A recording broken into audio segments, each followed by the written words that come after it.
Our Aquarius.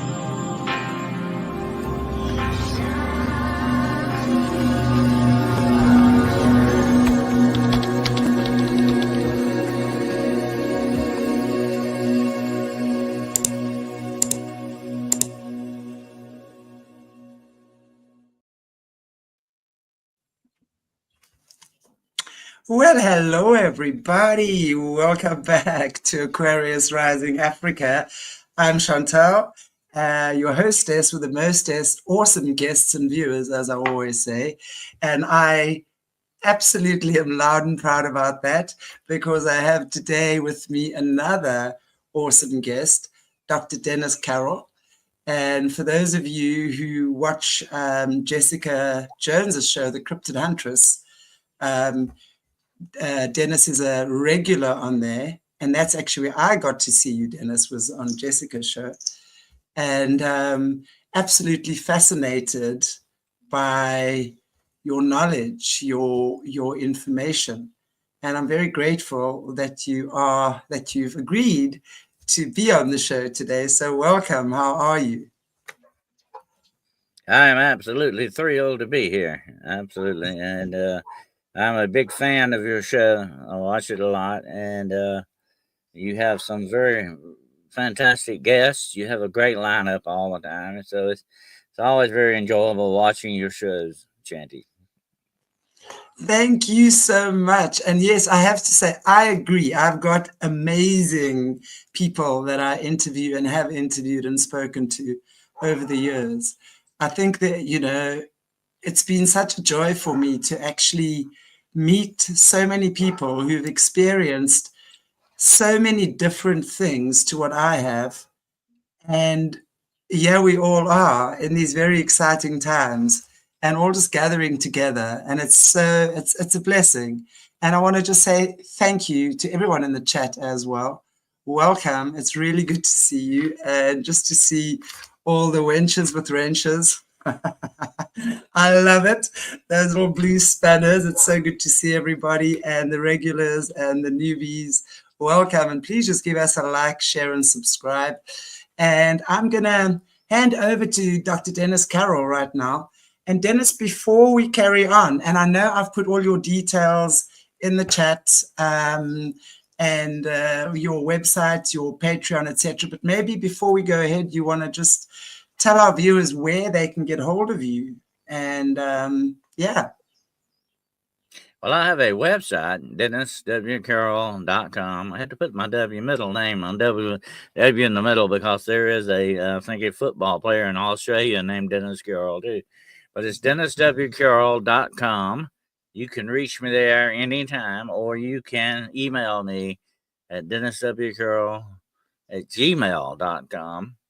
I also have several books that I've written on Amazon, Barnes and Noble. You can look those up by just putting in the author Dennis W. Carroll, and you will find me on my shows.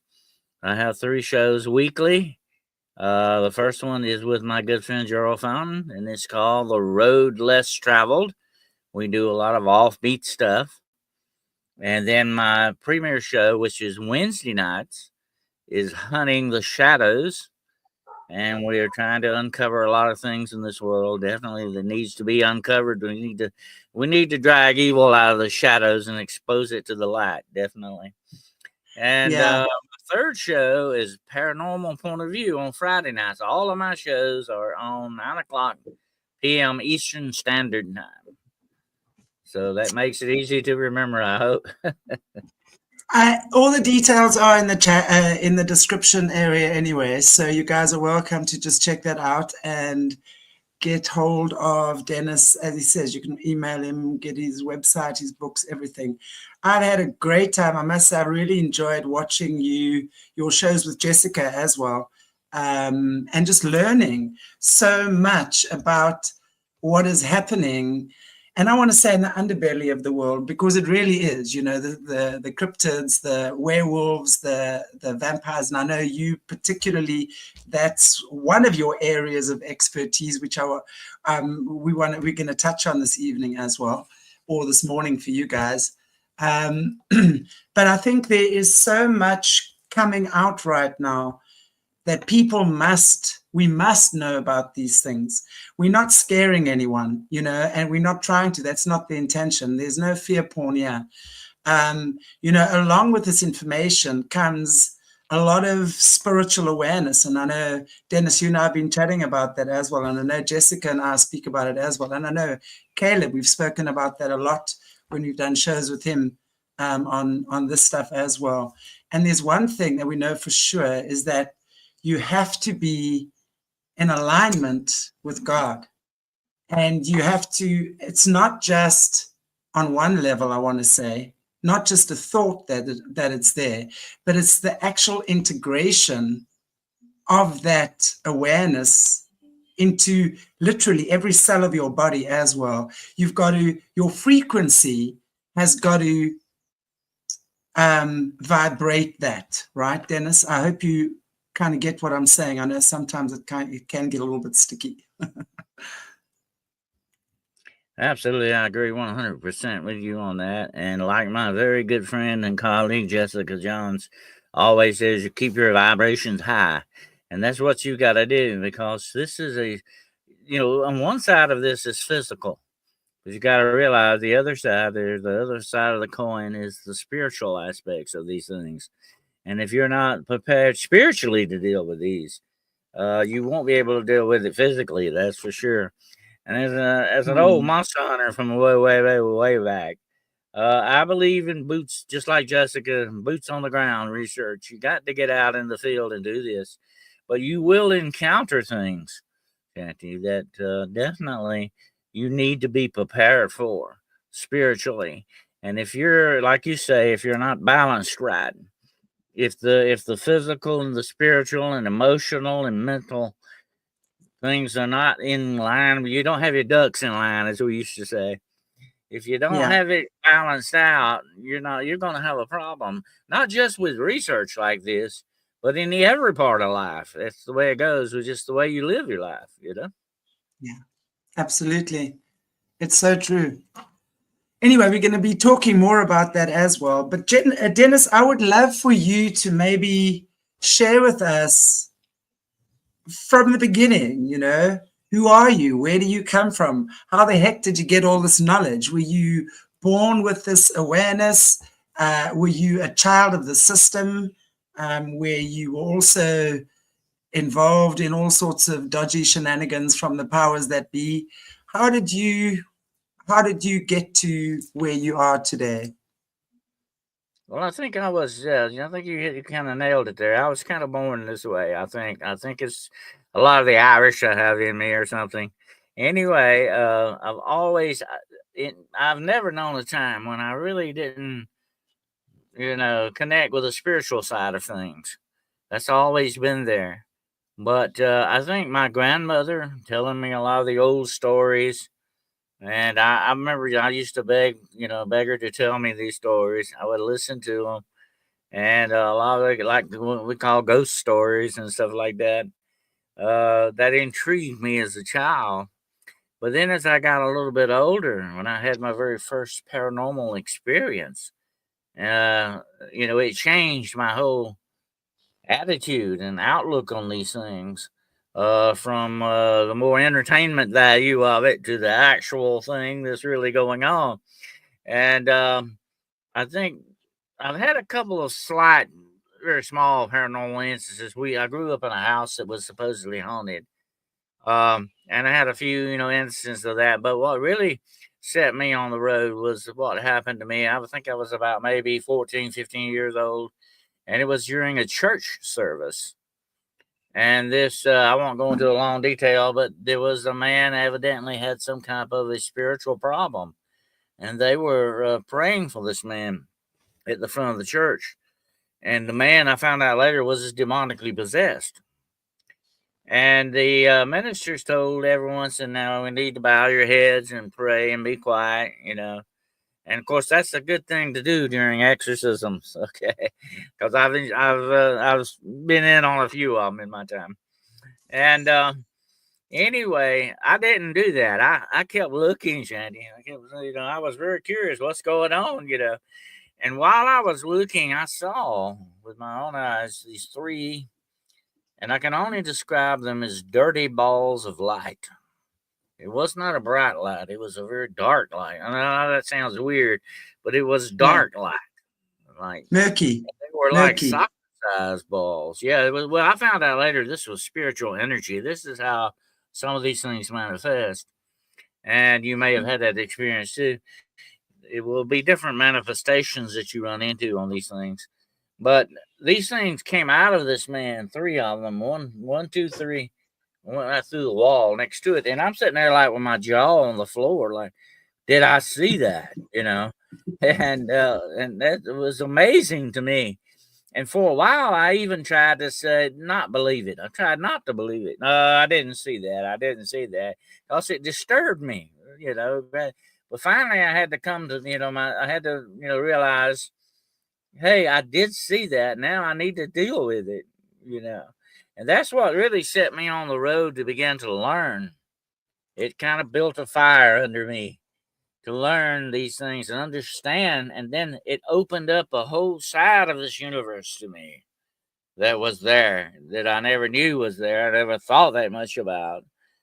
Because here's the bad thing. Here's the bad thing about being human. Since we are very physical, that's the way we see and take things physically, more so than anything else. But once you open up to the spiritual aspects of life, then your horizons broaden greatly. Definitely, mine Yes. did. So I went on to learn and understand what demonology was, ghosts and spirits. I have seen full-bodied apparitions. I have seen a UFO. I have seen Bigfoot up close enough to touch him. I went on to have all these experiences, and I had a lot of people come to me.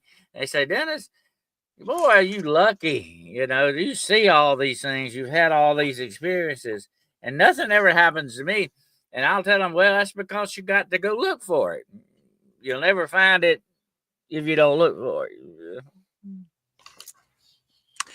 Do you think, I think, people always, and it's like the same thing, what you're saying there, it's people would say, well, you're lucky, I can't see, or whatever it is. I think that we are all born with the ability. Maybe some of us are born more open, but it doesn't mean that anyone else doesn't have those abilities or gifts. Of course you do. You just have to tap into them, right? In that way. But do you think that experience that you had in the church was maybe opening your mind's eye, basically, your third eye, to view and to be able to see into other realms? But for you, it was kind of like a natural, it opened naturally of itself, which is why it wasn't a traumatic experience. I think some people can be quite traumatized by that type of thing, right? Others, you know it, you feel it, it's not a scary thing. But I think all of us are able to open that awareness. Are you in agreement with that, or what is your take? Well, here's the thing about it. I was left with two things during that experience and other experiences I've had. A question always comes back to haunt me, Shanty. If this is real, if this exists, and you see it, believing it and seeing it with your own eyes is a whole different ball game. When you actually see it with your own eyes, you can believe it much better, than with your mind. It comes home to you much better. So the question was, if this was real, if this exists, what else is out there? What Right. else is there to see? And that was what set me on my quest, to find out more about these things. But another thing is, as H.P. Lovecraft said, one of the greatest fears of mankind is the fear of the unknown. Okay? But once the unknown becomes known, You don't fear it that much anymore. You got a handle on it. You know, you can deal with it better when you find out what Exactly. it is you're facing and understand it. That's the thing about this, Santi. You got to seek that understanding on these Yes. things in order to deal with them in the correct way.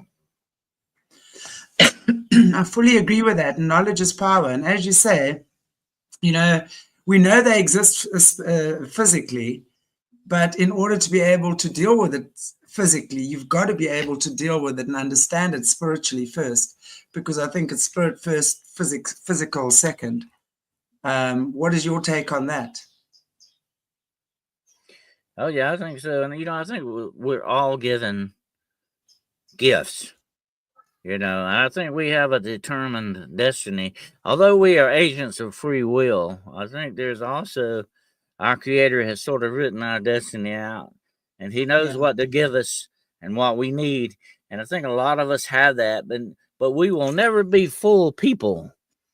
We will never be fulfilled completely until we use and utilize those gifts and talents that we've been given the correct way. Some people unfortunately abuse that stuff, but I'm talking about doing it the correct way. Will make you a Yeah. happier and balanced person when you get in Right. touch with that part of you. I've had a lot of people come to me over the years, especially women. Women are very sensitive, okay, more so than men in many aspects. And I've had a lot of women come to me. So, why is this happening to me? You know, why am I seeing these things? Why is this going on? You know, they see spirits, or they see spiritual energy, or they see shadow people, or whatever the situation. And I say it's because number one thing is you're sensitive. You're picking up on it. You're open to it, and that's why it is seeking you out. You know, and Yes. a lot of times they'll say, "Oh, well, how do I get rid of this? how do I stop this?" They're afraid. They're afraid of it. They're frightened of it. And I tell them, I say, "Look." And like I said, I have counseled people all over the world with different types of paranormal problems, and I have a counseling service that I do with that, always free of charge. But I tell them, look, don't be afraid of what's part of you. You need to embrace that part of you and understand it and deal with it, because you can't get rid of it. I'm sorry, that's part of you. You can suppress Exactly. it, you can push it down, but you will not be happier for that. You've got to It embrace it, let it become part of you. Yeah. and that type of suppression and denying that which is part of you Hmm. is exactly the thing that causes ill health. Actually, it starts off by being depression. Literally, that suppressed emotions create depression. It's a depression of emotions. Hmm. And you can think about that. So you do enough of that. And at the end of the day, that's the stuff that makes us sick, Oh really, at yeah. the end of the day. So it's so true what you say. You have to embrace who you are, even if you don't like what you're seeing, right? Hmm. Because that's part of the journey, is to embrace the dark side of yourself as well, the parts of yourself you don't like so much, the parts of yourself that are scared, that are scary. And the more you embrace that, the more light you carry. And the more light you carry, the more you dissolve whatever these things around you are. It's about the frequency Absolutely. you carry, right? Absolutely. And you know, having dealt with these enemies of mankind, the demonic, and they are truly our worst enemies, worst thing you can come up. But don't be frightened of them, because you have authority over them. They can't do anything to you unless you let them. That's what I tell people. You got to understand that. But these enemies will attack you most of the time in four different ways. I call them the four gates of the soul. They will attack you emotionally, mentally, physically, or spiritually. That's the way they work. And if one of those is down, one of those shields is lowered, that's one they go after. You know, I've had a lot of people. I addressed this the other night with Jess Savitar. I think it was on the show that I was on with. We talked about this. I said it's really strange, and I've seen it happen so many times, that when the demonic attacks a family, they go after the woman first. And I've had people ask me, why is that? Is it because the woman is the weaker vessel? I said, no. You got it wrong. That's the backbone, the glue of the family. Okay. Right. And that's where they're going. They're gonna head for that, because if mama gets upset and mama gets out of sorts and mama's attacked, that's gonna affect the whole family. And that's It's the way so true. and I always say, very smart. They're very smart about this kind of stuff. the mom is the heart of the home. And when the heart's not happy, the home's not happy. And it's so true. And very often they will attack the women emotionally. And that's something because, of course, your heart is connected to your emotions, right? So they will attack the woman's emotions and wreak havoc in the emotional side of the woman's life very often. And of course, that could affect the children, it could the partner, the children, everything. Wow. They do know for sure. They're very clever, as you say. They will go after children and animals. Like if you've got a dog or a cat or a parrot or whatever the situation, they will go after them too, because they're the innocent. But here's the thing about them, the children and the animals, they don't have the shields that we do against these things. They're not hardened by life and everything. They're very innocent and open. Unfortunately, that makes them targets. Having been a policeman, I used to put a uniform on every day, and that was a target on my back, okay?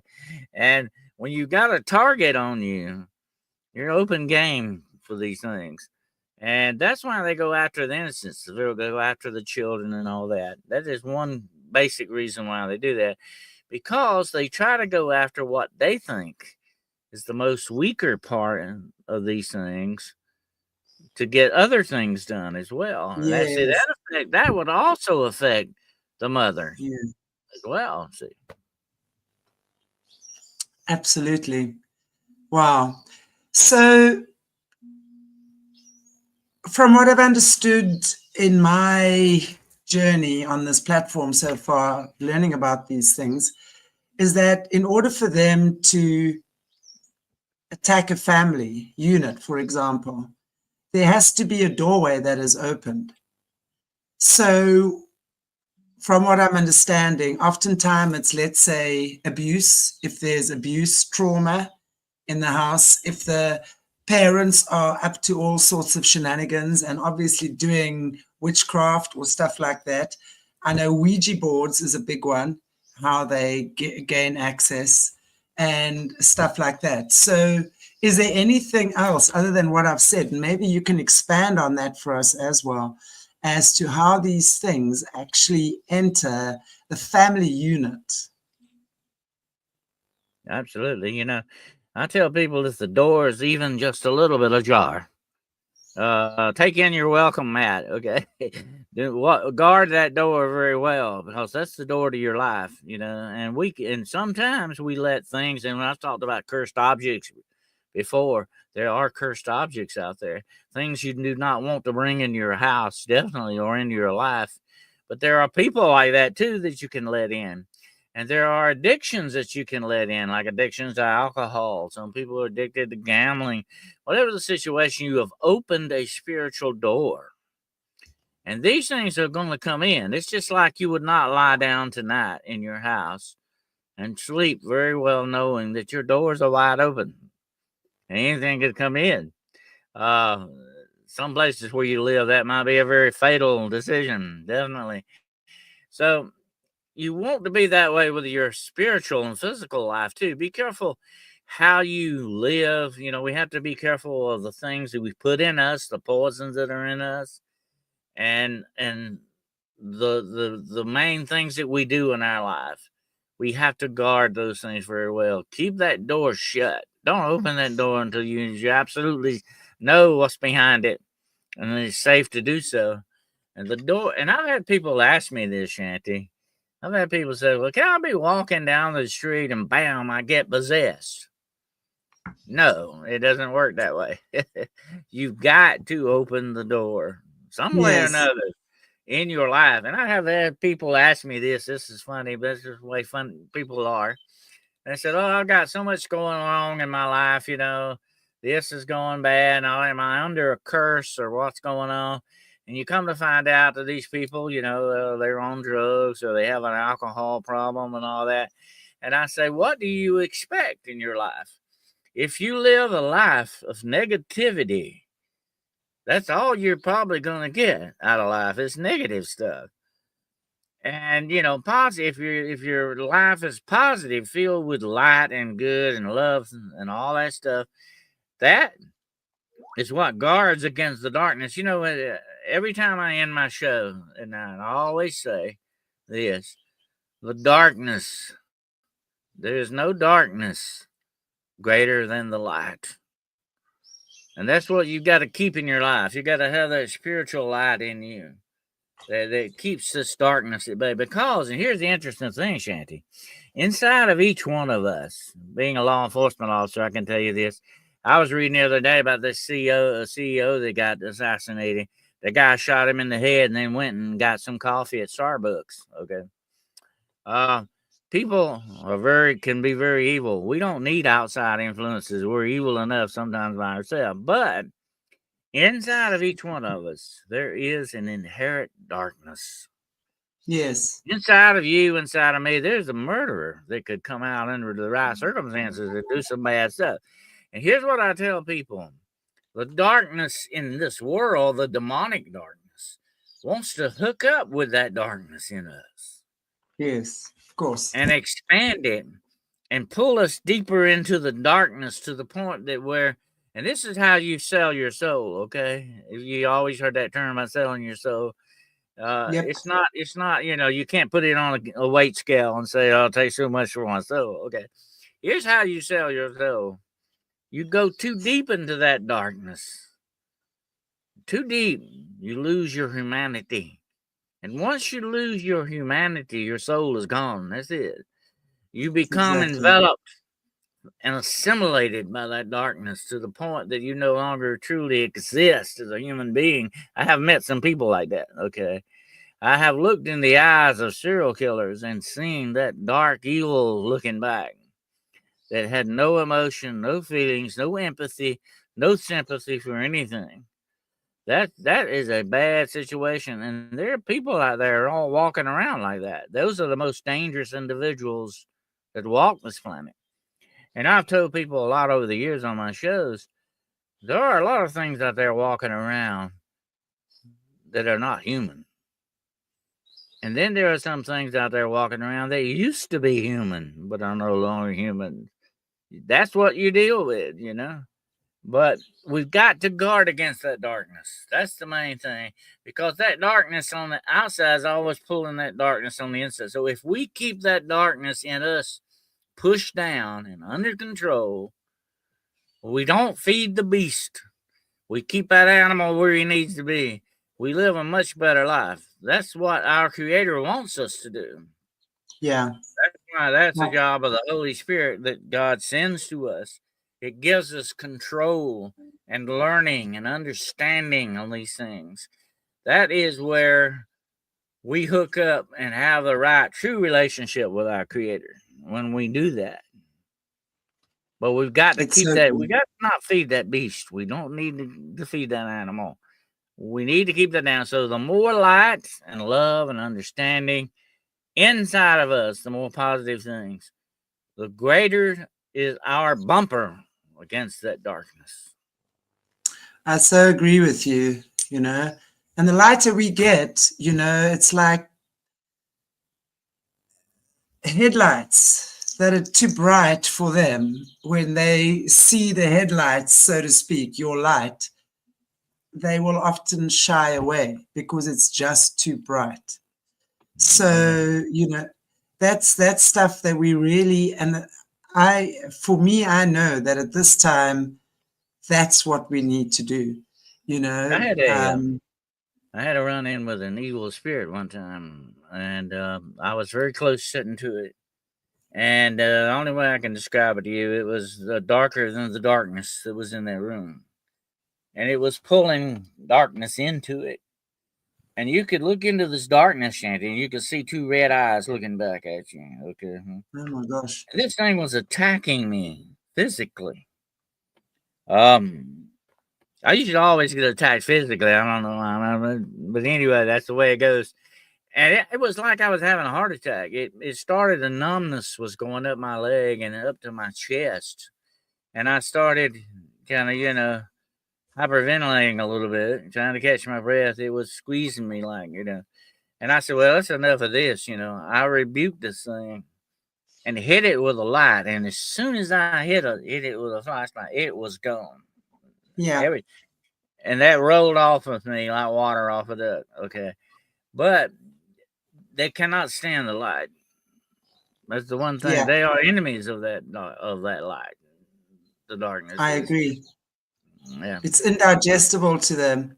And if someone, if and this is oftentimes what happens, if someone has the light within them, they're walking in the light of God, and there's a dark soul around them, they will often try and break you down. And I'm talking about people now. I'm not even talking about, because the obviously the spirit also works. Pretty much like my grandmother. Like my grandmother used to tell me, Shanty. And I've always, it just always has stuck in my mind. She was a very good Christian lady. She said, if the devil is not bothering you, if he's not attacking you, then you better examine yourself, because he may already have you. He may already have you where he wants you. And that's the way it goes. Be happy if you're getting attacked. Okay, I know that sounds weird, but be happy, because that means you're probably where you need to be spiritually if you're getting attacked. And believe me, I get attacked a lot, almost on a daily basis in one form or another. I think we all do. We just don't realize it sometimes. But these things are always attacking us. They're like the sea washing up against a wall, trying to wear that wall down, little by little. And we've got to keep our spiritual walls intact against Yes, that. I agree. No, I agree with you. We have to do that. Dennis, part of your career that you've done, you were actually in law enforcement. Do you want to maybe tell us a little bit about that? Your time in law enforcement, what were you doing there? Wow, how long were you there for? How does that, because I'm sure that must also fit in with a lot of your knowledge in the occult and stuff like that. I mean, I'm sure you must have seen a few interfaces happen there, right? Between the two. Well, I was basically a uniform cop. And I had some interesting cases, definitely. There were several times some things came up. I remember one specifically that we were called to an old mill. Now, where I live, there was the old cotton mills used to be here years ago, when they would manufacture cotton and all that, weave cloth and stuff. And this mill had been deserted for a long time. It had been shut down for a while, but there was still a guard there at this mill. And this guard called us one night, to come to the mill because there was something going on. He had seen some people hanging around or something. And in this mill, there was a basement and a sub-basement. There was a basement under the basement. And it was kind of very gothic looking. It looked like something out of a horror movie, okay? And we went down, we were looking around, and we went down into the sub-basement. And inside this room, I guess the room was probably maybe 15 by 12, something like that. Pretty good sized room. There was a red pentagram on the floor of this room. And knowing what I know, when I looked at this, I could say, oh, this is not amateur stuff. Whoever put this down knew what they were doing. Okay. And there was like blood on the wall in one part. And this pentagram was broken. Now, I don't know if you know too much about the occult in that respect, but if you break a pentagram, it is a protective thing, supposedly. If you break it, then something can get into your space there. Okay, put it that way. And when you call up or raise a demon, you have to do it from inside of a pentagram because that's what protects you. All the signals on it, the different things that you've written out and all that. And some of the worst things you can do as a necromancer is to cast what's called a blood pentagram. And that's what this looked like. It's not liquid like blood. It's like dried blood, like to almost like a powder kind of thing. Okay. So if you can envision red flour like or something like that, that's kind of what this looked like, dust. Anyway, it was broken and I could tell. I told that officer, I mean, something very, and you could feel it in this room. And I mean, when I walked into this room, he did not register that in the way that I did. As soon as I walked in that room, I was just like walking into a fog of evil. I could feel it. I could almost like cut it with a knife. That's how thick it was. And I felt it as soon as I walked in. And he was like getting goosebumps from it. But he didn't, it didn't affect him as much as it did me. But he said, I don't like it in here. And I said, I don't blame you. I think we need to get out of here now. But something had went very badly wrong in that room, whatever it was they were doing, because there was, and we never figured out if that was human blood on the wall or what. But we just left. But since we couldn't find any perpetrators, anybody doing anything, we had to leave. But here's the interesting footnote to this. 2 weeks later, that mill caught fire and burnt down completely to the ground. And I've often said that there are some places on this planet, Shanti, that are so dark and evil that God can't even allow them to remain there. And I think that was one of those places. Yeah, I agree. I mean, that to me, when you see one of these places get destroyed, that's a blessing in disguise, whether it was done by them or not. And I agree with you, that energy needs to be taken away. When you perform rituals like that and do things like that, and all of dark witchcraft is geared to that. I was telling Jess Sibitar about that. All dark magic is involved in rituals. You've done some shows on the rituals that people are doing on pop music stages and all that. Why are they doing that? Because rituals raise your power.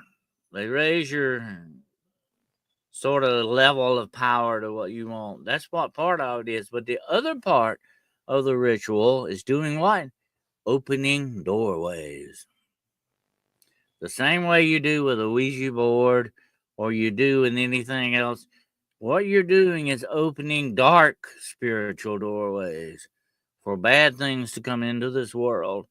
That is not what your creator wants. But that's what you're doing in this way, in this fashion. That's why we call evil. You're doing things against the will of your creator's creation. Yeah, exactly. And these enemies of mankind are in every aspect. We'll have to do a show on that sometime. They're in every aspect of our society and our world. Okay. Yeah. Every aspect. They're in our churches. They're in our schools. They're in our military. They're in every bit of this thing. Why? This evil has existed with mankind as long as we've been on this planet. But you and I, Shanti, we are citizens of this world. We belong here. They don't. They are the true aliens, okay? They don't belong here. And they are trying to destroy and screw up the creation of our creator. And they're using, and we're part of that creation. We got to remember that. We're part of that creation, although we are children of God. And that gives us a higher part in that creation. We're still part of it. And that's exactly. and we're target. They got a target on us, okay, because of that. Big bully boys, basically. They're bullying us because they have actually. I mean, if you look at the controllers right now, call them that. I mean, they've got technology and magic and information that they've usurped and they've stolen from us. So they've pretty much, you know, going into this game with us full of ammunition, right? And we are walking around with white flags, right? It's that kind of scenario when you look at it in that way. But, you know, at the end of the day, all of us are here for a purpose and a reason. And it's up to us to reclaim that God light within us. And when I say reclaim, I don't believe that it's left us. I believe it's always there, but we literally have to reignite it. That's what I think the right word is.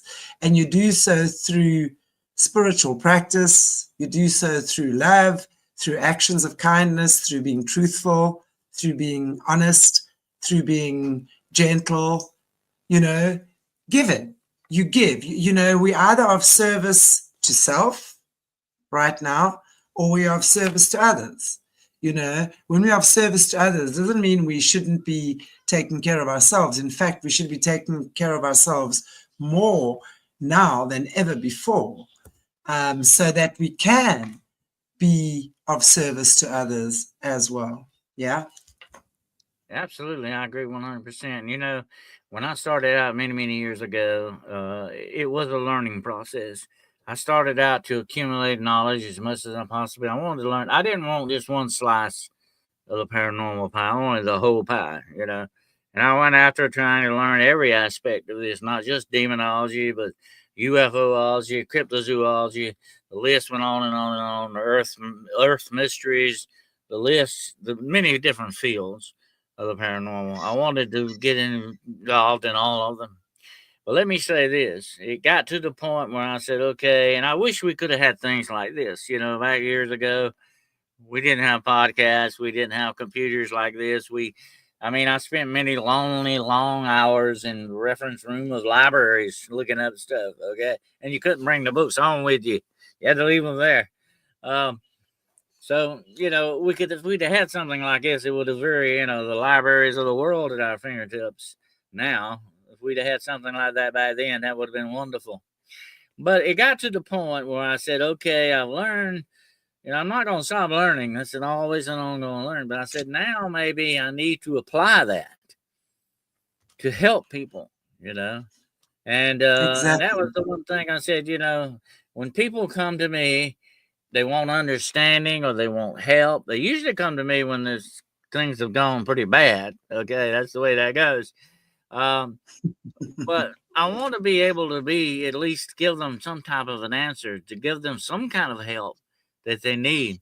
I've seen a lot of people come in and say, "Oh, they just want to investigate. They want to do this. It's all about themselves." They're not thinking about the people that are being, hurt by these things or being disturbed by these things and all that. And I say there needs to be an answer. People want help. You need to be able to give them help. And that was another part of my goal and aim. It was one thing to investigate and be involved in a historical site, like a castle or a house or whatever. But when it came to a family or people that were in need of help and all that, I said, I got to be there for that. I've got to be able to help these people at least. And I tell them this a lot of times, if I don't have the answer, we'll find it together. Yeah, but exactly. You do need to have somebody in your corner, Right. I fully agree. You've kind of gone into one of the areas you've looked quite deeply into has been werewolves and vampires, and I know that there's a lot to be spoken about on this topic in itself. But I'm wondering if you can maybe just start by kind of giving us a bit of an overview, an introduction, if you will, on the werewolves and then the vampires, and then where do they come from? How did they get here? Are they naturally born?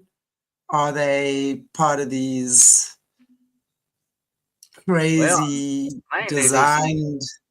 These things are spiritual type entities a lot of times, and they are demonic in origin. Definitely, there is a strong demonic tie into these things, especially when it comes to the werewolf. Now, the werewolf actually is, or lycanthropy as it's called, it's actually thought to have begun with people who had lupus. That back in medieval times, people would not understand this disease. And sometimes, in very distinct cases of lupus, people can grow hair longer, the teeth becomes disfigured. They can't come out in daytime. The light bothers their eyes and stuff like that. Medieval people probably did not understand this. They thought this person is possessed by the devil, or this person is a werewolf. They would drive them out of the village, and they would have to go live like an animal in the forest to survive. So I think that is some of the part of the history of the werewolf, the natural, physical part of it, but not the whole thing. But the actual werewolves would definitely be demonically. Let me put it this way: in certain rites of passage in dark witchcraft, you can ascend the ladder of power. You have to do horrible things to do this. I won't go into the details, but you have to do horrible things to acquire this power. And the more power you get, the more, let's say, talents and gifts you are given by the darkness. And one of these supreme talents is shapeshifting, to be able to change your molecular structure into what you want it to be. Usually people will become werewolves like this through this supreme demonic power. They can take on the bestiality of these animals. They are supernatural, Shanti, in that respect. Is you're not dealing with a physical thing like you would like a cow or a wildebeest or something like that. This thing has an attribute. Half of it is sort of physical, the other half is spiritual, and it is demonic, very, very powerfully demonic. Here's the thing, and you hear a lot about Dogman. Okay, now the Dogman is different from the werewolf in many different aspects. The Dogman is Dogman 24/7. He never changes in anything. He's always that. Okay. The werewolf, on the other hand, might be your neighbor. Might be, the person bagging your groceries at the grocery store. You might be somebody you know well and never realize they have this side to them. But once you do the things that you need to do, you put on the belt or the skin, you do the rituals and the horrific things you need to do this, you can actually take on this physical part of the werewolf. And this thing is horrible, far past that of a dogman, far past anything. This is a supreme demonic beast. And here's the thing about the werewolf. Dogman might cut you a break and let you go. He might let you walk away. You might see him in the woods and that would be it. But the werewolf, once he gets on your scent, will never turn you loose until he tears you into pieces and eats you. That's just the way he works, because he is driven by demonic force, supernatural demonic force. He is a psychopathical alpha killer. That's all he is. That's all he's going to do. He's going to get you sooner or later.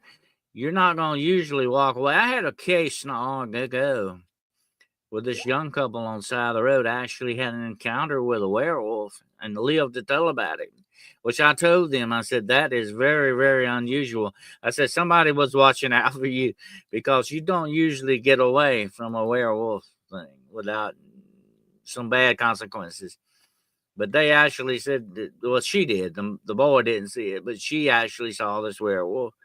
And I said, it was by the grace of God that thing turned you loose and didn't do anything to you. You were very lucky. But the werewolf can also be part of a demonic curse in a bloodline of a family. They can be either they made or signed dark contracts with evil to get this power, and they pass it down through generations. So it can be a generational curse-like thing. And then some people who are bitten by this werewolf can be sort of infected. That is sort of like the Wolfman type thing. They're not completely werewolves, but they're not completely human either. They have a very bestial look about that. They can be very dangerous, but they have an human aspect. And here's the one thing you got to remember about the werewolf. No matter how big and strong and evil and terrible this thing is, it has the mind of a man or Yeah. woman, the case may be. That's what makes it so dangerous. That is the supreme thing. The animal in the field does not have the mind of the man. But that's the complete combination of animal and human. You've got the animal So, beast and you've got the mind of the man. so if we go back to in the early times, the beginnings of the werewolves, so to speak, you're talking about people that had lupus, and that basically their fellow family or whatever thought they were demonically possessed, then took them off to the forest. So what happened to them in the forest that they morphed into werewolves? I don't think it was actually turned into a werewolf, but they became very much like animals. Because that's the way they had to live, to survive. When it comes down to basic, tax, you do whatever it takes to survive. That's the only way you survive. If it means eating bugs, if it means eating leaves, or doing whatever you need to do to survive, and it can be some horrific things, definitely. But that's the way the Yeah, jungle and the woods work. But I think these people were turned out from this great misunderstanding against them because that is a terrible disease, lupus. It is a very debilitating disease. But people did not understand this, so they turned them out to become animals almost, and that's what they were. So I think that might have been the beginning of some of the werewolf legends, you yeah, know, right. and that's in the Bible, by the way. There is a story about King Nebuchadnezzar in the Bible, and God put a curse on him, and he was an animal in the woods for 7 years. He lived like an animal until God put his mind back in him. He became a man again. That's sort of like a werewolf story in a way. Um, but that's Wow. interesting that you can become so feral, you become an animal. Yeah, I mean, we speak a lot about the feral people, right? We've also done shows in the past on the feral people and all these people living underground and stuff like that. I mean, there's so much more going on there than what we can even begin to imagine of that, I'm pretty sure. So when you're saying like part of the process, so I would say that then with the werewolves, they've got to transmute. It's transmutation, right? To shapeshift, that would be transmutation magic. It would be one of the magics they use, transmutation. But so I would imagine when you say they have to do terrible things to get these powers, I would imagine that would be part of the whole satanic ritual sacrifices, etc., in order to gain those powers. Is that right? So they would generally have to go through what a lot of these guys in the system have to do in order to gain power as well. Absolutely, it's very much like the leopard men of Africa. I don't know if you've heard a lot about them, but they Yeah, had to go through certain rituals and rites to become part of the. It was a sort of very much like a cult, yeah, a belief system, and very much like the Viking berserkers and the Uthanars. They were called. They put on wolf skins and became like werewolves almost. They were on drugs, though, mainly.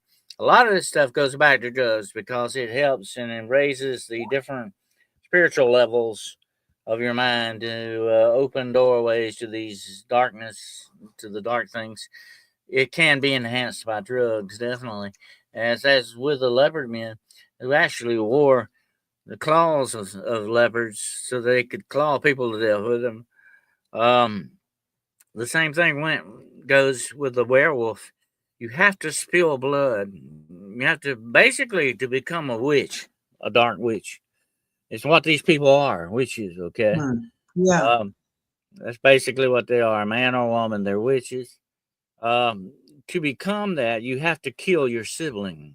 You have to kill your brother or your sister and sacrifice them to the darkness. You have to do certain things. Certain rituals require body parts from people that you have to eat and devour, and different things that you have to do in these rituals to obtain this demonic power. And the higher up the ladder you go, you can take on the form of a tiger, you can take on the form of a lion, you can take on the form of a bear, or you can take on the form of a wolf or a vampire. The list goes on because you obtain this power from the darkness.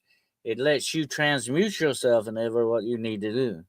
But like I say, all darkness, no matter what it is, always requires a very bad and terrible price. No matter what. And people who are very evil and malevolent, people possessed by demons, people who are just downright mean and all that, when they die, supposedly some of these people come back as vampires for that very reason alone. So the vampire is really connected to the werewolf in many different ways, because it could be one and the same person. Let's just say I was a practitioner of darkness. One night I could be a werewolf, the next night I could be a vampire. I can, take on whatever shape I want, Yeah, whatever. Yeah, absolutely. So it's that transmutation. The transmutation, as you say, they can take on the shape whatever they want. I know Jessie Zabota, I've spoken about this before, was talking about someone that she knows from the system. And he was shape shifting into the werewolf, and spoke about how his body at the end of that was completely messed up, where his body is full of, well, the joints, pain, ache, the burns, I guess, would be completely moving around all the time. Yeah. It could be. I've never done it, but it could be. I would think very painful process in the way it takes Right. place. Yeah. But here's the thing about it. Now, listen to this. This is very interesting. It is a known fact that you can only turn into a werewolf so many times, and eventually you'd be stuck in that shape. Because, like I said earlier about the darkness, you're losing your humanity. Every time you lose a little more of yourself, the darkness eats you up like a cancer. Yeah. Consumes Yeah, you. it eats you Absolutely. up, not just physically, but spiritually as well. Yeah, I think it's amazing, because it really does, it consumes you, and it's like fighting against this massively strong tide in the ocean, right? You just actually, when you get consumed by that, it's very, very difficult to let that go. Wow.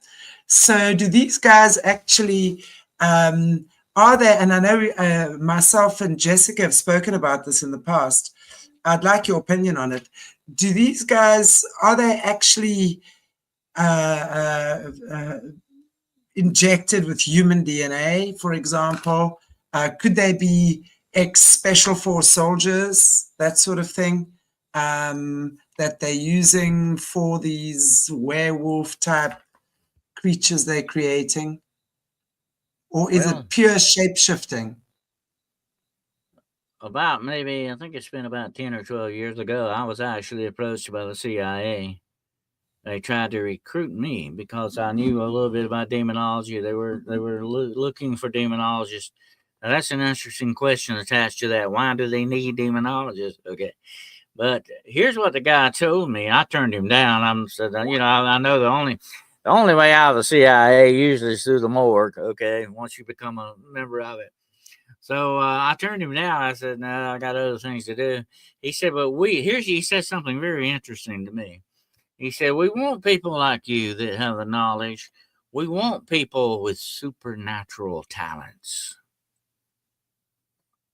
So, Wow. do they like recruit people who can turn into werewolves and vampires and witches? Do they recruit people who can do these things? I do not doubt one moment that they do not. I know that they've got people like that on their payroll. Absolutely. And I've seen evidence later. And that was the number one reason. Why do you need to know about demonology? What have they done? What doors have they opened? You know? And you hear a lot about these different projects that they do. And the governments of the world, not just the United States, everybody, all the governments of the world are involved in and very good at weaponization. They weaponize everything, okay? So if I could go and walk in the office tomorrow, the CIA, and say, hey, can you guys use me? I can turn into a werewolf when I want to. Do you think they would turn me down? I don't think so. I think definitely. And a lot of these agencies, Shanty, what we see of them, like the FBI, the CIA, the governments, all of them are a facade. They have a public part of them that we see, but we don't see what's really going on in the back rooms of the background of this. What's really going on in the shadows of this world would disturb you greatly if you really know a lot of it. I know a lot of it, and I don't sleep well because of it. Because I know what they're up to and I know what they're doing and what they're doing against humanity. But here's the thing about all of this that we can't lose sight of. When you get into this dark science and we're given stuff by the demonic to destroy ourselves with. Do you think God gave us the atomic bomb? No. Our creator didn't give us that. We didn't give us that knowledge for that reason. We are given things that will ultimately destroy us by these forces. Okay, we have to be very careful about that. And I call it the dark science. That's what it is. And it's involved. I found out the other day, listen to this. Actually, they exhumed bodies in the Arctic that had the 1918 flu virus still in them. Why do they need that virus? That almost disseminated the world, Why are they up to these things, okay? They are doing this all about control and power. Yeah. And to destroy us. The ultimate goal of the demonic is to destroy us. That's all it's about. And they will go about it in many different ways to do it. But here's one other thing we can't lose focus on when it comes to this dark magic and alchemy that they're up to and all these things that they're doing. The number one goal of dark magic is to change the reality of our creator's creation. They're Yes. changing. Magic tries to change reality Inverted. the way it wants it to be. Yeah, and that's not good. When you start messing around with God has laid everything out in this universe. He has laws on the things in our universe and all that. Everything has to go. Everything has, once upon a time, has been set in motion. Okay. Look at the moon. Take the moon, for instance, that goes around our planet every night. It's in perfect alignment with this planet. It's set perfectly where it needs to be. It never turns. It's always got one face towards us. It's there for us, and it changes the tides, and it probably affects you and me to a certain extent in many ways. Wow. It's how perfect is that? Think about it. Everything God, our Creator, has put in motion was perfect in its perfection, but they are trying to unperfect it. They are trying to Yes. screw up this true creation of that. That's why they are not only your enemy and my enemy, Shanti, but they are the enemies of God. Yeah, totally. I mean, they're the most uncreative bunch around. Doesn't mean they're not smart. They're very clever, but they're not very creative. So the only one that can create is God. So they take all of God's creation and they invert it, or yeah, Oh yeah, do the absolutely. opposite. Do the opposite of what it's supposed to do. These, Yeah. yeah, these entities are millions of years old. They have learned things that you and I will never live long enough to know. Okay. Exactly. They have learned languages and probably science and everything else. They are extremely intelligent, and that's why you don't need to go up against them alone. You need the power of your creator to back you up in these instances. Let me tell you a quick story talking about vampires. Okay. I'll tell you a Yeah. quick story of a vampire case I had. Well, this young lady came to me one day. She was very disturbed, and I met her at a restaurant. She wanted to talk to me about this. She said, my mother died about 2 weeks ago. And said, my mother was a malevolent woman. She was just mean and evil. She was manipulative, you know. She was always manipulating me and everybody around her. She was just downright despicable person. And said that her mother got cancer, and her mother was dying with cancer. And so they had a very strained relationship, but they, you know, began to talk a little bit because of this, you know. And her mother had one last dying wish, and that was to be buried in her wedding gown. Now, it wasn't a real fancy gown like you see. It was sort of like from the 1950s, sort of a just, you know, a plain gown type of thing, you know. But it was white, solid white. And she said, since that was my mother's last wishes, I granted, you know, I had them do that. They buried her in her gown, you know. And she said, Mr. Carroll, about 2 weeks ago, my mother started coming back to me in my dreams. And it said she was not acting like my mother. She was like, you know, brushing my hair and kissing me on the neck and doing stuff. She said, but she didn't act like my mother. And she said there was with this dream an intense feeling of evil, you know, and said I would wake up in the morning. Every morning I would be tired as if I didn't sleep. She said, it feels like my mother is coming back in these dreams and draining me out of my life. Draining my life. Now, you know, there are different types of vampires. Right. There's Exactly. the kinds that are psychic vampires. They drain you of your energy. Some of these, and I've had several cases that I've had where they were actually drain the essence of your soul out of you, life essence out. And that's what was happening with this girl. So I said, where is your mother buried? You know, under what circumstances was she buried? So she was in an above ground tomb. And she told me where it was at. I said, well, here's what I'm going to do for you. And just to make sure this woman's not, you know, coming back the way you think she is and all that, I said, I'm gonna, you know, no pun intended, I'm gonna stake out this cemetery, okay, and I'm gonna see if she is actually rising from the dead or coming back that way, you know, like a traditional vampire.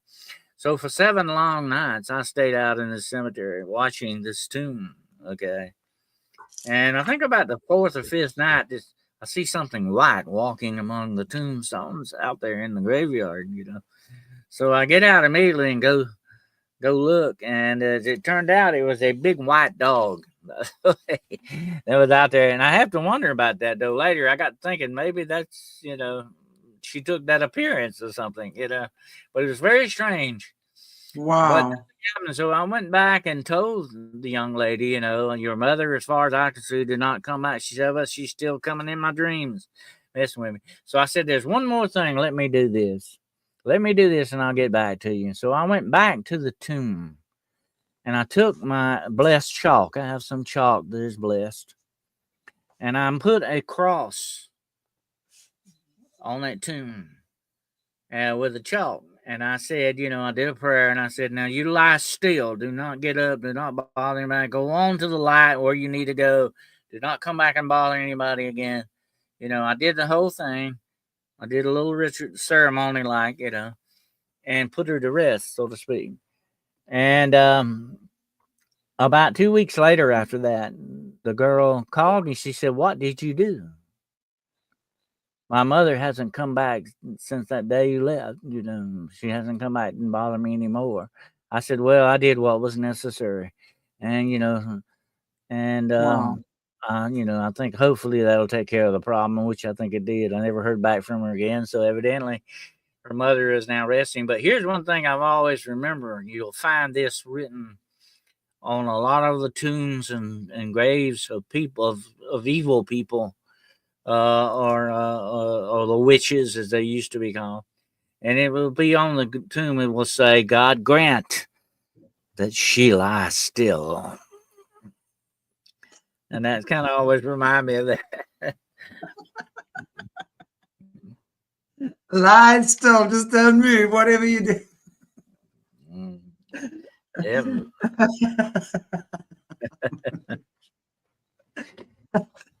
You want them to kind of stay where they're at. We don't want them walking around. What is there? That's hilarious. So, yeah, in terms of the vampires, I totally get that. I mean, I've spoken about that before as well, like sleep paralysis.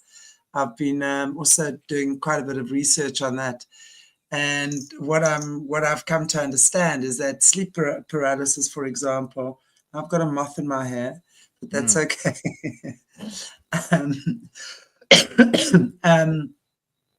It's literally when people go to sleep and they're in a vulnerable state, and I can't remember offhand what they call that state, but basically they're releasing some type of energy or whatever it is, and if they're vulnerable, and again, right, if people, and especially, you know, in your sleep, we need to be protected the most, right, and that's where a lot of people aren't actually, and I think that's where prayer for me works every time. But when you are vulnerable and exposed in your sleep, they kind of form around you and literally and like suck. I mean, if you guys, the only thing I know is Harry Potter. So I'm often going to make reference to Harry Potter when it comes to these things. But like if those of you watched Harry Potter, the Dementors, I remember one of the books or one of the movies, there was something that they called Dementors, and they were like literally the soul suckers. And they would literally suck people's energy, and it leaves you paralyzed, it leaves you tired. I think that was J.K. Rowling's way of calling them demons without actually calling them demons, but the Dementors were basically fulfill that role. Here's an interesting thing, Shanti, and I have been attacked many times in my dreams. When you are asleep, you're, as you just said, you're very vulnerable. You're in a state between life and death almost. Your body is shut down a good bit. You're closer to death. Really, people don't realize that than you are at any other time. Except when you sneeze. They say that when you sneeze, your heart stops for a moment. But anyway, I never have checked that out. So, but anyway, I'm going to next time. There are certain nefarious people, and we call them dream witches, who can actually invade your dreams. They can come into your dreams and do bad things to you. They are very powerful witches who can do that. They're called dream witches, supposedly. We do know the government is running a lot of experiments, technically, to eavesdrop on your dreams and your subconscious. It's a lot of very interesting stuff in the field and study on this. But you are very vulnerable, definitely. And here's what I tell people. I've had a lot of people approach me with this problem. I'm having terrible bad dreams, and that's not good. That's one of the demonic signs of demonic attack is this thing with your bad dreams, horrific dreams, bloody dreams that they have. And when that happens, especially with children, I will tell them, the certain things that you can do to stop some of this stuff. You can put blessed salt around your bed. That's good. Salt is a very, very volatile cleansing agent. As the Bible says, the salt of the earth. And I'm talking about using real salt, sea salt. And you can put that around the bed to stop some of this bad influence.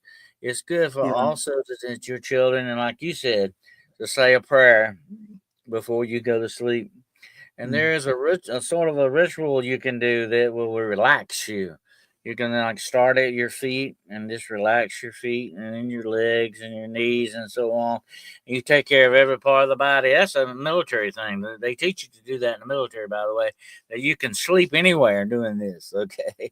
And so if you kind of shut your body down a little bit at a time, it will put you in a more relaxed state. It takes concentration to do it, but it can be done. But I tell people prayer is the best thing at all against these kind of things, and it will put your mind in a more spiritual aspect. Prayer, that's the thing about faith that a lot of people miss. Faith is and prayer are hooked together. They're one and the same in many ways. Prayer is what? An act of faith. That's what prayer is. Prayer is an act of faith. And when you act on faith, yeah, when you act on your faith, things get done. Activate your faith, things get done. All right, but you got to have faith. You got to believe. But prayer and certain things like putting salt around you, or maybe putting the Bible next to your bed, or even wearing a breast cross, or whatever helps you, whatever triggers your faith. And I'm not telling you to put faith in a cross or a piece of wood. No, I'm Yeah. talking about faith is in God, but it triggers your faith. It gives you something Yes. to think about, to hold on, to put in your mind. There's nothing wrong with that, okay, if it's Exactly. done the right way. And that's what you got Yeah. to look at when it comes to these situations. And I've had a lot of people, I'll tell you, I won't get into it today, but there are a lot of women who come to me that are sexually attacked, spiritually in these certain instances, by the incubus type demons. There's certain things you can do to handle that and take care of it. And if any of you women out there listening have this problem, please contact me and I'll tell you how to take care of it. But this happens a lot, and they attack us in those ways. They attack us sexually, they attack us mentally and physically, and so on and so on. That's the way they work. And when you're under attack, here's a very important thing I remember. When you're under attack, no matter what kind of attack it is, you need to do something about it. Don't just like you said earlier, these are bullies. Don't take it off of them. You don't have to take anything off of them. Don't give them anything. Especially don't be the victim to them.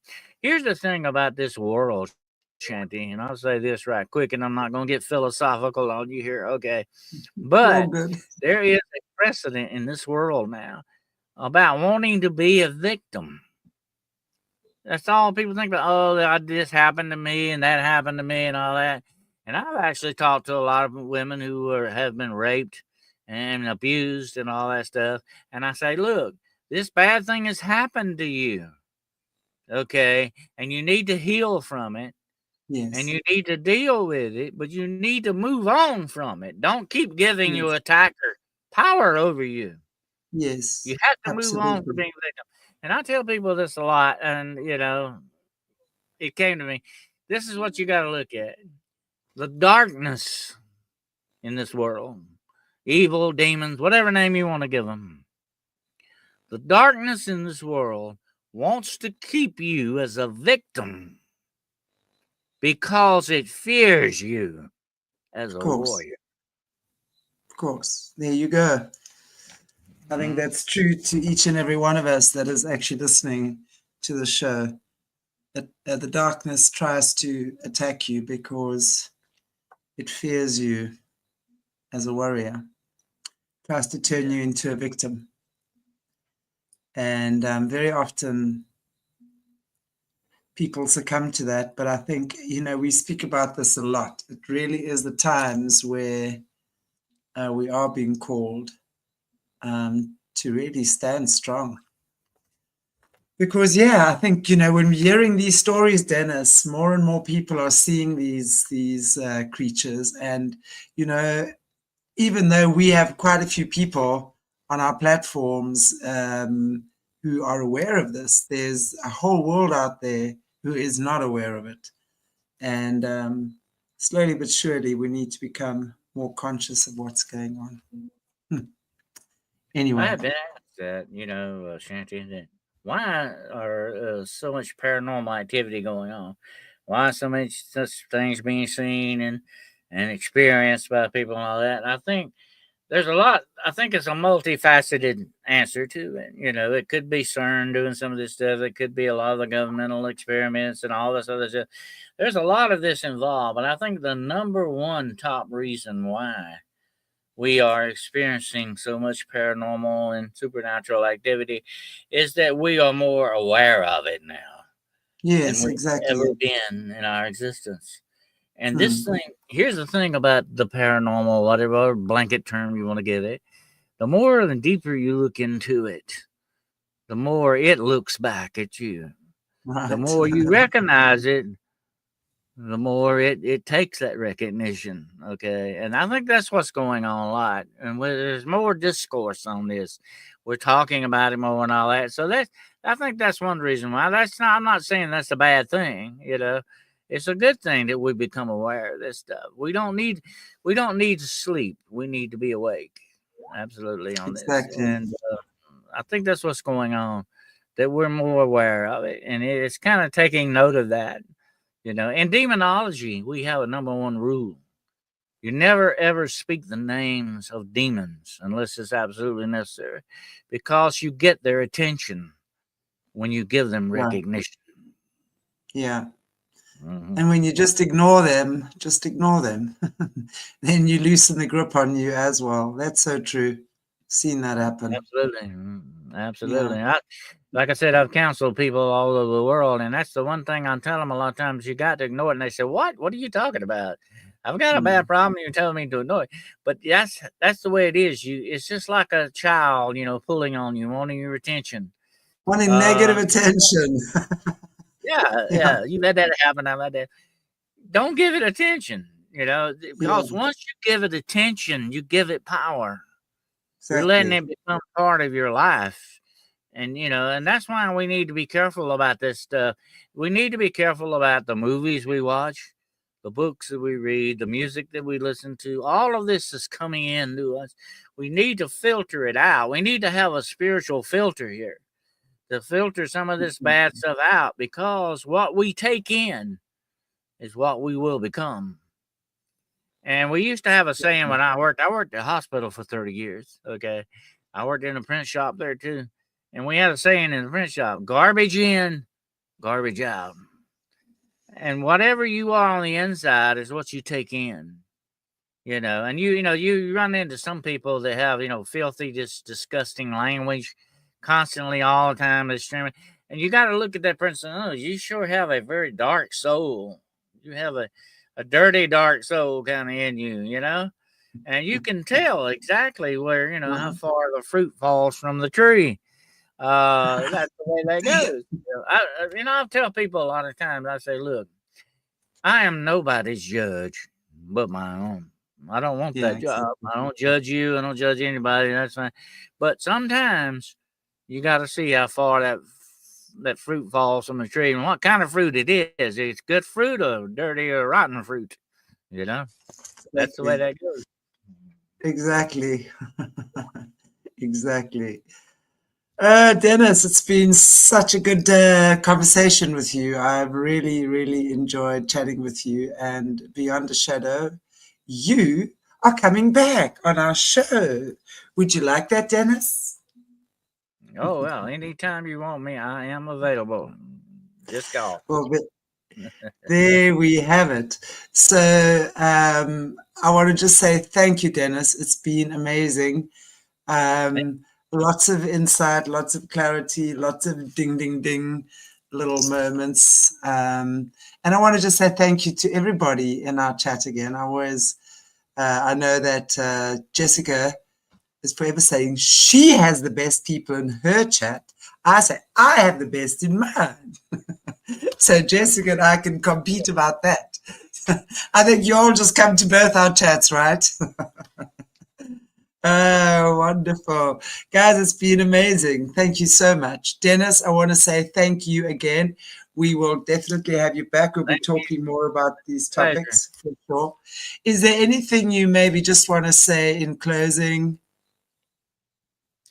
Well, I'll just say, be careful with the doors in your life. Take in your welcome mat. Don't put that out, because anything else might come in. So watch those doors and watch them close.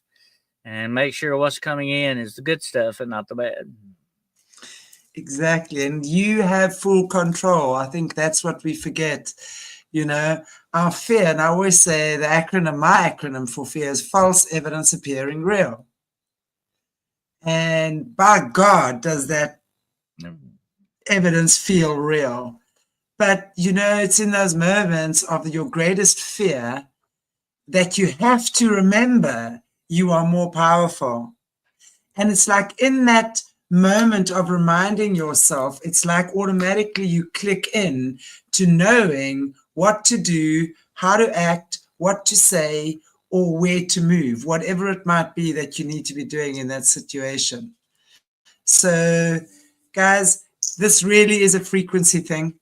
That's the only way we're going to get through this. No one is going to do this for us. No one is going to take a boat. You're not going to be getting boats and spaceships and things delivered for us to be rowing up the heavenly waters or wherever it is. We have to absolutely raise our frequency. And, for what does that mean for people? For each person, that means something individual. And no, it's not a new age concept at all. Raising your frequency really means that you got to do things that make you happier. It's that simple. Because, for example, if you haven't showered for a month, maybe start by showering in the morning, washing your face, brushing your teeth. That's raising your frequency. If you happen to be one of those that lies in bed until noon and gets depressed because you can't get yourself out of there, well, make a point of getting up by 9, taking a shower, making your bed. That's raising your frequency, going for a walk. You start with the doable things. If you need to tidy your cupboard and you haven't done so for a month or a year, that's raising your frequency. Doing things that you know are good for you. And no, I don't mean falling back into addictions because that makes you feel better temporarily. We tend to do that. We make excuses for ourselves a lot of the time. But it's really doing the things that you know serves you and serves the world and those around you. That's what it is. It starts there. And when we start doing these things, getting into a routine in the morning, in the evening, eating better, drinking more water, that's raising your frequency. Little things. And suddenly you just start feeling a little bit better. You wake up in the morning and suddenly you've lost 5 pounds, or you've stopped smoking 40 cigarettes a day. You might be smoking 10 now. Suddenly you feel like you can open your eyes in the morning. You go, wow, I feel better. I can actually see what's going on around me. That's raising your frequency. It's got nothing to do with some highfalutin new age concept. We got to understand we created from sound, frequency, and vibration. Boom. That's it. That's nothing new age about that. Now, how do you apply that to your own life?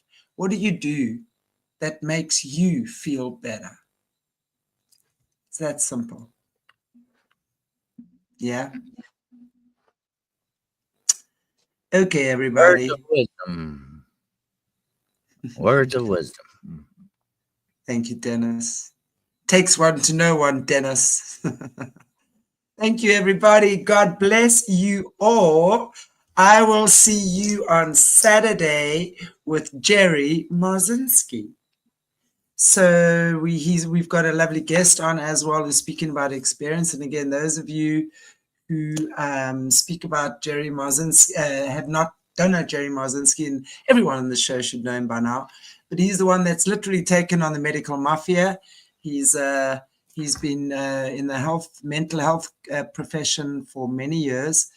No, he's not a psychiatrist, but he saw what psychiatrists did to people and are doing to people. And he's completely of the knowledge that schizophrenia, stuff like that, is not voices and hallucinations in your head. It really is entities, pretty much. As you've opened yourself up to little sucky things through stress, through pain, through not sleeping, through anger. This is how we literally erode our immune system, by the way. And not just your physical immune system, but your spiritual immune system as well. So it's amazing to listen to what Jerry says about that as well. So that'll be at 6 o'clock on Saturday. That's 2.5 hours earlier than now, wherever you are in the world. It's 8:30 my time now, so 6 o'clock on Saturday. Look forward to having you guys there. Take good care, everybody. God bless you all and have a beautiful rest of your week. See you soon, everybody. Dennis, again, thank you so much. Look forward to having you back. Yay. Thanks everybody for watching.